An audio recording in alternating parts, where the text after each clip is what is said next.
ഒട്ടും പ്രതീക്ഷിക്കാത്ത ഒരുപാട് കാര്യങ്ങളാണ് ഈ അവസാന നിമിഷം ബിഗ് ബോസിൽ സംഭവിച്ചുകൊണ്ടിരിക്കുന്നത്.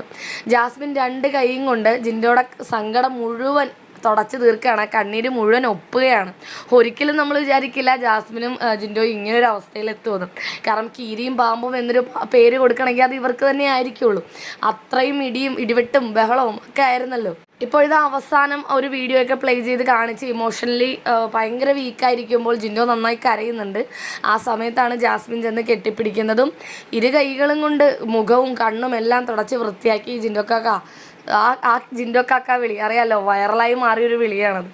ജിൻഡോ കാക്ക കരയണ്ട, സങ്കടപ്പെടണ്ട. ഈ പറയുന്ന ആൾ ഇതിലും വലിയ കരച്ചിൽ കഴിഞ്ഞ് മുഖവും തുടച്ച് വന്നതാണ്. എന്നാലും അതെല്ലാം മറന്നുകൊണ്ട് ജിൻഡോയുടെ അടുത്തിരുന്ന് കെട്ടിപ്പിടിച്ചോണ്ട് മേത്തേക്ക് ചാഞ്ഞ് കിടന്ന് കെട്ടിപ്പിടിച്ചോണ്ടാണ് സമാധാനിപ്പിക്കുന്നത്. എല്ലാം പോട്ടെ, എല്ലാം ഗെയിം അല്ലായിരുന്നോ, എല്ലാം ഇന്നത്തോടു കൂടി തീർന്നല്ലോ എന്നുള്ള രീതിയിൽ. ഒരു പക്ഷേ ഇതെല്ലാം കഴിഞ്ഞ് പുറത്തിറങ്ങുമ്പോൾ ഏറ്റവും തിക്ക് ഫ്രണ്ട്സായിട്ട് വരാൻ പോകുന്നത് ജിൻഡോയും ജാസ്മിനും തന്നെ ആയിരിക്കാം. രണ്ടുപേരുടെയും ക്യാരക്ടർ നല്ലത് തന്നെയാണ്. ഒരിക്കൽ ജാസ്മിൻ പറഞ്ഞതുപോലെ ഇവിടെ ഉള്ളവരെല്ലാവരും നല്ലവരാ, പാവമാണ്. പക്ഷേ ഈ സ്ഥലം ഇങ്ങനൊരു സ്ഥലമായിപ്പോയി, അതുകൊണ്ടാണ് എല്ലാവരും ഇങ്ങനെ ആയിപ്പോകുന്നത്.